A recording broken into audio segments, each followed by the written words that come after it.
ST bus राज्याच्या कानाकोपऱ्यामध्ये फिरत आहेत आणि दररोज लाखो प्रवासी या सेवेचा लाभ घेत आहेत।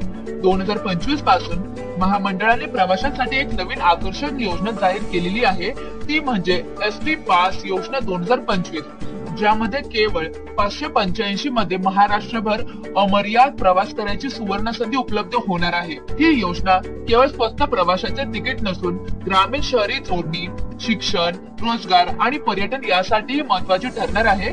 चला तर आपण या योजनेबद्दल सविस्तर माहिती जाणून घेऊयात। सर्वात आधी आपण जाणून घेऊयात एसटी पास योजना 2025 म्हणजे काय।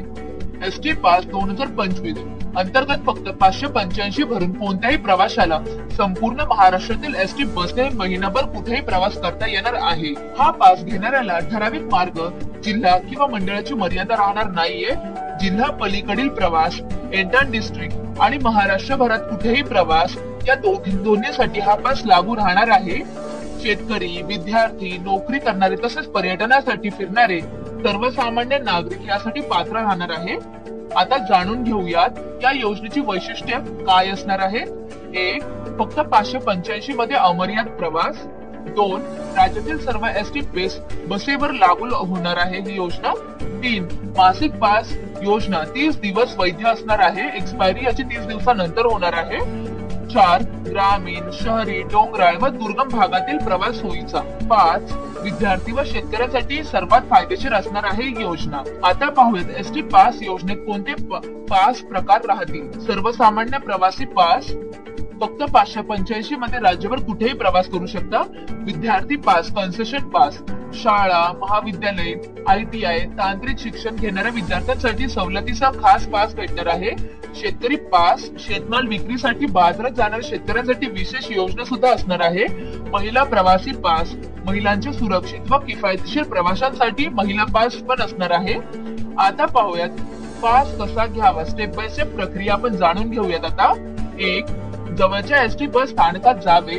2. पास साठी अर्ज फॉर्म भरावा। 3. ओळखपत्र किंवा आधार कार्ड द्यावे। 4. 585 शुल्क भरून पास मिळेल।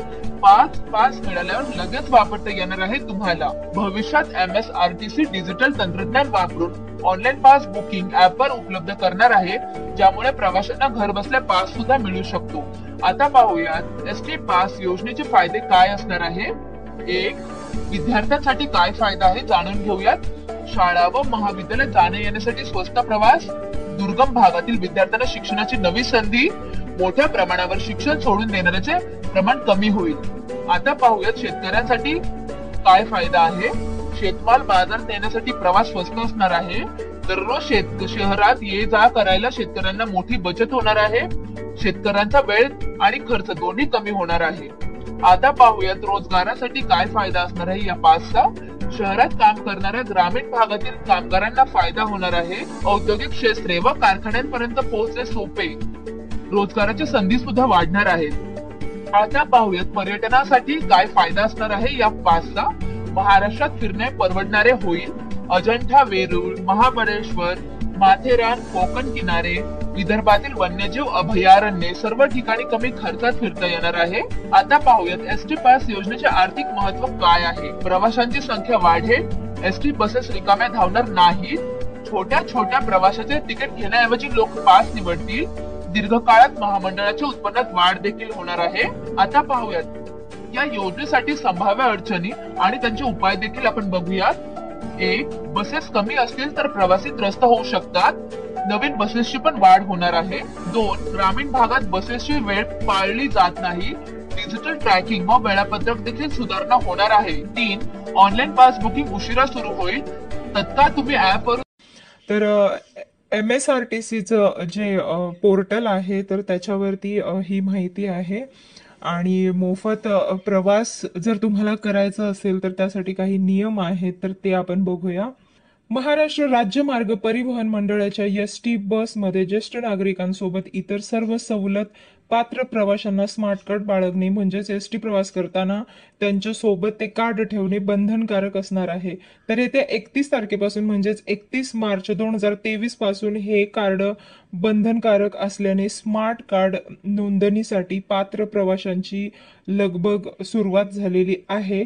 तर तुम्ही करून घेतलंय का नाही ते नक्की मला कमेंट बॉक्समध्ये सांगा.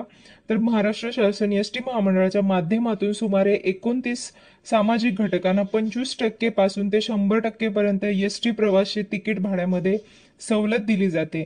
आणि या तिकीट भाडे सवलत योजनेचा लाभ घेण्यासाठी सर्व संबंधित लाभार्थ्यांना आधार कार्डशी निगडीत स्मार्ट कार्ड काढण्याची योजना एसटी महामंडळाने सुरू केलेली आहे. स्मार्ट कार्ड कधी चालू झालं होतं आणि किती दिवसापर्यंत त्याची मुदत होती तर ते आपण बघूया. ऑक्टोबर महिन्यामध्ये या स्मार्ट कार्ड योजनेला एसटी महामंडळ प्रशासनाकडून 5 महिन्याची मुदतवाढ देण्यात आली होती. तर ती येत्या 31 तारखेला म्हणजेच 31 मार्च पर्यंत स्मार्ट कार्ड काढणे हे बंधनकारक आहे. MSRTC येत्या 1 तारखेपासून एसटीने तिकीट प्रवास करणारे जे प्रवासी आहेत तर त्यांच्याकडे महामंडळाने स्मार्ट कार्ड असणे हे बंधनकारक असणार आहे असं सांगितलेलं आहे, अशी घोषणा केलेली आहे. तर राज्यात बऱ्याच ठिकाणी स्मार्ट कार्ड हे बंद झालेलं आहे, म्हणजेच जे स्मार्ट कार्ड बनवून देतात तर ते काम बंद झालेलं आहे. काही तांत्रिक कारण किंवा काही तांत्रिक अडचणी सांगून हे कार्ड बंद करण्यात आलेलं आहे. म्हणजेच की त्याचं काम ठप्प झालेलं आहे आणि नवीन स्मार्ट कार्ड मिळणार आहे. फक्त जुन्या कार्डाचे नूतनीकरण करून दिले जाईल असे बऱ्याच आगारामध्ये सांगत आहे. तर काय तथ्य आहे तर ते आपण अजून बऱ्याच काही अपडेट आला तर ते जाणून घेऊया. तर नूतनीकरणाचं जे काम आहे तर ते खूपच रेंगाळत पडलेलं आहे काम. त्याची ठोस माहिती आतापर्यंत कोणीही कुठल्याही आगाराने दिलेली नाहीये. मुंबई पुण्याकडील कंपनीला स्मार्ट कार्ड थेट बनवण्याचे कॉन्ट्रॅक्ट देण्यात आले होते. तर काही तांत्रिक अडचणीमुळे स्मार्ट कार्ड बनवण्याचे काम अजूनही थांबले आहे असे एसटी महामंडळाचे काही अधिकारी सांगत आहेत. मात्र महत्वाची गोष्ट म्हणजे ही तांत्रिक